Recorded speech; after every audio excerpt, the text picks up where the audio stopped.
Hello everyone, welcome back to the channel. Institute of chartered accountants of India ने finally FAQs release कर दी है practical training के regarding में। ये आप देख सकते हैं, अनाउंसमेंट है 8 सितंबर 2020 की। सो जो भी इंटरमीडिएट का स्टूडेंट प्रैक्टिकल ट्रेनिंग कर रहा है, ये वीडियो उसके लिए भी एप्लीकेबल है। जो भी सीए फाइनल वाले स्टूडेंट्स जिन्होंने लीव्स ली थी एग्जामिनेशन के लिए, मई 2020 एग्जामिनेशन के लिए, ये वीडियो उनके लिए भी एप्लीकेबल है। पहला क्वेश्चन है, जो पीरियड ऑफ एब्सेंस राइज हुआ था 24 मार्च 2020 से लेके 3 मई 2020 तक, उन स्टूडेंट्स के लिए जो कि प्रैक्टिकल ट्रेनिंग कर रहे थे, तो उनके लिए ये पीरियड काउंट होगा प्रैक्टिकल ट्रेनिंग में, क्या लीव की तरह काउंट होगा? तो इंस्टीट्यूट ने क्लैरिफाई करा है कि ये जो पीरियड है ये प्रैक्टिकल ट्रेनिंग में काउंट होगा, ये लीव की तरह काउंट नहीं होगा। सेकंड क्वेश्चन है, उन स्टूडेंट्स के लिए जिन्होंने एग्जामिनेशन लीव ली थी मई 2020 एग्जामिनेशन के लिए, तो उन्होंने इंस्टीट्यूट ने क्लैरिफाई करा है कि ये जो पीरियड है इसको हम लीव की तरह काउंट करेंगे स्टूडेंट्स के लिए जिन्होंने एग्जामिनेशन पर्पज़ के लिए आर्टिकलशिप से लीव ली थी। थर्ड क्वेश्चन है कि जो इंटरवीनिंग पीरियड हुआ है राइज, अब बात कर रहे हैं 4 मई से लेके 31 अगस्त 2020 तक, क्या इसको लीव की तरह काउंट करा जाएगा, क्या इसको आर्टिकलशिप में काउंट किया जाएगा, जो भी अभी प्रैक्टिकल ट्रेनिंग कर रहे हैं? तो इंस्टीट्यूट ने इसके ऊपर सही से क्लैरिफिकेशन दी है। इंटरमीनिंग period may be treated as being on articleship wherein article assistant have been asked to work from home or otherwise due to different scenarios। ये जो पीरियड है तभी आपके आर्टिकलशिप पीरियड में काउंट किया जाएगा अगर आपने 4 मई 2020 से लेके 31 अगस्त 2020 तक वर्क फ्रॉम होम करा है, या तो डिफरेंट और otherwise due to different scenarios की वजह से, जैसे कि जो रेजिडेंस है आर्टिकल का वो कंटेनमेंट जोन में आता है, तो भी आपकी जो लीव है वो कंसीडर करी जाएगी आर्टिकलशिप के अंदर। ऑफिस ऑफ प्रिंसिपल है वो कंटेनमेंट जोन में आता है।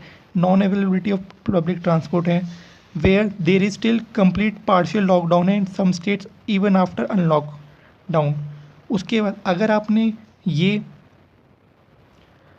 इंस्ट्रक्शन फॉलो करे हैं तो ही आपके आर्टिकलशिप में कंसीडर करे जाएंगे। लेकिन अगर आपने ये इंस्ट्रक्शन फॉलो नहीं करे, एडवाइस भी नहीं फॉलो करी है प्रिंसिपल की, तो जो ये इंटरवीनिंग पीरियड है इसको लीव की तरह काउंट करा जाएगा और आपको एक्सेस पीरियड भी सर्व करना पड़ेगा प्रिंसिपल के अंडर, सेम प्रिंसिपल के अंडर।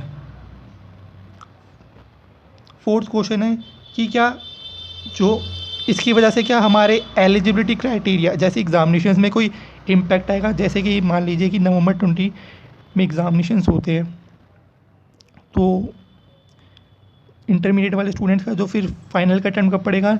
नवंबर 2023 में। तो क्या वो नवंबर 2023 से मई 24 हो जाएगा एग्जाम्पल के तौर पे?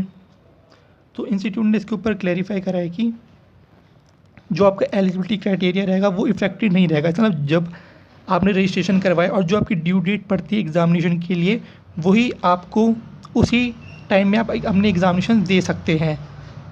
ये आप देख सकते हैं, the eligibility to appear in intermediate final exam for such student will not be effective due to shortfall in required service period extension of articleship.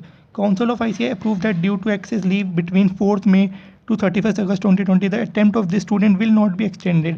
In other words, student will be eligible to appear in the same attempt of the intermediate final exam in which they will supposed to appear. However, this student will have to serve and complete remaining access period of practical training under the same principle। बस आपको remaining जो आपका period होगा वो आपको सर्व करना पड़ेगा। उन्होंने फिर उसके बाद में प्रैक्टिकल ट्रेनिंग के इंपॉर्टेंट पॉइंट बताया कि क्या क्यों क्यों जरूरी है। उसके बाद बताया कि what will be the eligibility of stipend for the period during lockdown and lockdown। The eligibility of stipend for the period during lockdown and lockdown will be decided mutually between principal and the article based on the fact as to whether students are working available to working during this day। So stipend के regarding में उन्होंने mutual बोल दिया कि principal और articleship के बीच में है, वो डिसाइड करे कि स्टाइपेंड का क्या करना चाहिए। तो यही थी इंस्टीट्यूट के important FAQs regarding practical training. Hope करता हूँ कि आपको वीडियो इन्फॉर्मेटिव लगे हो। Thank you so much for watching the video.